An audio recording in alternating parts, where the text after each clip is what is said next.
The Shepnaz Podcast begins now. Welcome to the Shepnaz Podcast. I'm Joe, and I'm your host today. And we have some stuff going on at the school. We have a proposed expansion. We want to talk about some of the things that are going on there and the growth of the school.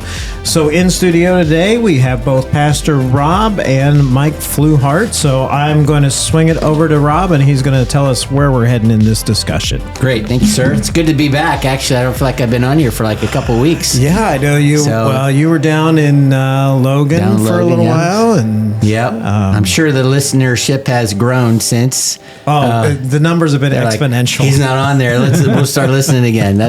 Good.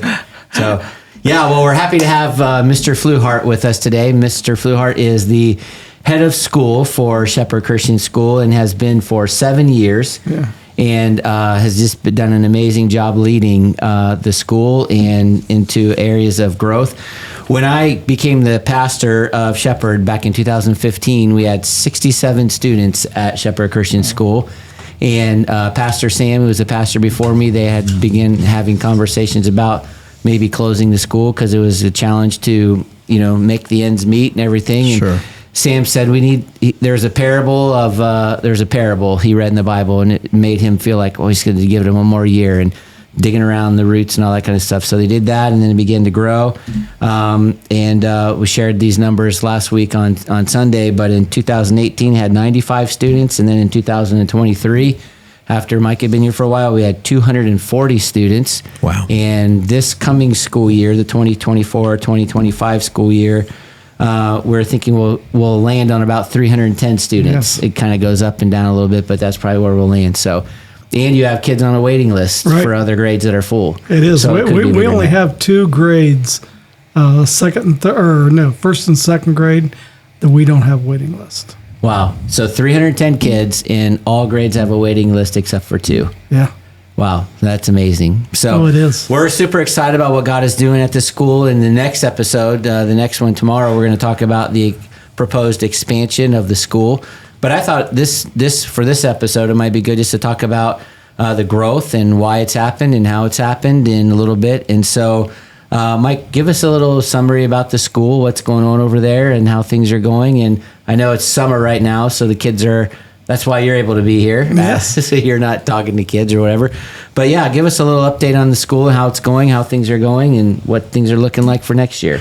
Yeah, it is an incredibly exciting time. I mean, in that, last summer we had 5 openings, and it was a struggle to come up with 5 teachers. Mm-hmm. We go into this year, we have had a number of openings. Most of it was because of growth. Yeah, and so the majority of the teachers come back. Oh, yeah. Every year we only lose 1 or 2. Mm-hmm. And motives, like one of the 2 teachers I lost this year, her husband was in dental school, and they moved to Minnesota. Yeah, it's a long commute. Yeah, it is. Yeah. So, we rarely lose staff. Most of the staff we have to add is to cover growth. And, we take a lot of pride as we take students in. If there is unique needs or being able to provide a service at a different quality level. Yeah. And I think that's why our retention rate, they tell private schools, if you're successful, your retention rate is 85% or better. And we stay in the 90s. I think we was at 92% retention rate. Yeah, that's great. This year. Yeah. So it's not like a public school where you got to go. This is you don't have to be here. No. So people are here because they want to be here. That's true. That's good. So you talked about this teacher. So we have all the teachers hired for next year for the most part. All but one. All but one. And we've got candidates, and we're interviewing. And I feel pretty good about that. So that's pretty good because school doesn't start till the middle of August, so a couple months ahead. So that's great. And in terms of the classes, tell us about that. So we started the school with. I was talking to Bev Sarrett on Sunday, who started the school. She was the first teacher at the school. Oh, wow. With 3 kids. Her and 3 incredible. kids. And I was talking to her. I'm like, what's your thoughts about all this? She goes, oh, it's just great. I love seeing it. So Bev Sarrett and her first 3 kids to 2024 and 310 kids. I think when we talked to her on the podcast last, she was telling us that the first room that they started in is actually a room that you're reclaiming this year. Oh, really? Where you're going to be starting the art, that room off of the FLC.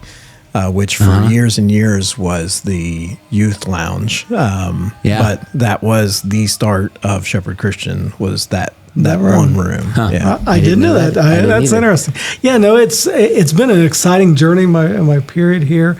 When I first came, we had 2 kindergartens, 2 first grades, and then one of each of the grades past that. Only up to 5th grade, actually. Up to 5th grade. Yeah. And then we started seeing the growth and going back to meeting the needs of students. A 4 years ago now, I guess, we added that 3rd kindergarten. And then as they progressed, the grades progressed. Yeah. At the same time, we had taken back and, okay, we've got this 5th grade. And then parents are going, we love what you're doing, and we want to be here. So 3 years ago now, we added 6th grade. Mm-hmm. We take a lot of pride in doing it right. Mm-hmm. So we took 2 years with 6th grade, and paused that 2nd year. We could have jumped into 7th, but we weren't ready. Mm-hmm. But last year we felt we were, so we added the 7th grade last year. And then this year we're adding the 8th grade. So and also this year we're rolling the pre-K program right in with the school. So their academics, their supervision, everything. So a student comes here in pre-kindergarten, they'll be getting the same, especially that K to 2 when it's a foundational. When it comes to academics, the pre-K through 2nd grade will have same reading curriculum, same math curriculum, same Bible curriculum. Mm-hmm. So it'll build off each other and the families in that pre-K class. The hope is they'll truly embrace Christian education because many pre-K programs, the families come to the school or the church, and then they go to the community. Yeah. We're hoping that they see the value in kindergarten or in Christian education, and stay through 8th grade. Yeah, yep. So when you say we've added a 3rd class, so we have 3 kindergarten classes, which means the following year you got to have 3 first grade classes if they all come back. Yep. And then the following year you got to have 3 second grade. So we're up to 3 classes all the way up through. No, we're adding our third grade class. Third grade this year. Yeah, and I've got 8 on the waiting list for 3rd grade. Wow. And that I've got, it's been a crazy season in that I've got 2 families from the community wanting Christian ed so bad that they're wanting to have their, what's a 2nd grader going into 3rd grade? Do 2nd grade again because that's the only place I got openings. So you don't have any 3rd grade openings, so they're like, well, we'll just let our kid do 2nd grade again. So they can be in the school. So they once they get I probably needed to do 2nd grade again. So that's kind of the mindset right now, and it's both a good and a bad because you hate turning families away. Yeah. But because there is really, I think the growth is coming from 2 things. I've been doing this. I put in a note here, 28. This is my 28th year in education, and I've got to see the Christian ed cycles. The cycle that brought us a lot of your area schools in the late 70s, early 80s. That brought Shepherd to life. Where there was a desire for that Christian education. Then it kind of leveled out and even dropped after in 2008. But then we're now back into a cycle. The families are going, time out. I'm not real comfortable with what we're seeing in public schools. And they're coming to us in flocks. And they're coming to every. I meet with a lot of the other area principals on a monthly basis. Christian school principals. And everybody's full. I mean, it's and they're all building. And adding on and trying to figure out where they're going to put put these families. Yeah. Then you throw in, then the Ed Choice program did change last year. That makes it up for that. It really helps. Ed Choice was always for the failing school district or strictly low income. Well, it left a lot of your middle income families out of the loop. You know, the families that are high income, they could afford Christian education. Yeah. But that middle family couldn't. They wanted to be in Christian ed. Yeah. They were out of the opportunity. Well, Yeah. So they lived in Gehenna, were middle Yeah. income, but didn't have enough money to send their kid to a private school, but didn't get any extra help from federal funding or government or whatever Right. because of the income they made. Right. And so they made a change now. Yes. And the change is that pretty much everybody qualifies for the something. income. Yeah. Yeah. So that's been a plus. So those middle income families, you know, a family I enrolled just a couple days ago, local firefighter. So he's got a solid income. Mom had stayed home as they was raising the kids, but they could never afford it. Well, now with that choice, Yeah. they can't. Yeah. So it's those families are being attracted and coming into Christian education. Yeah. Why don't you take just a quick second and explain Sure. what Ed Choice is, so Sure. someone maybe listening who doesn't know that. Yeah, Ed Choice in Ohio, that's their title for the tuition assistance program. It's roughly 20 years old now. For the first 10 or so years, it was strictly if a student was coming from a failing school district or a failing school within a school district, they were eligible for a tuition assistance provided by the state.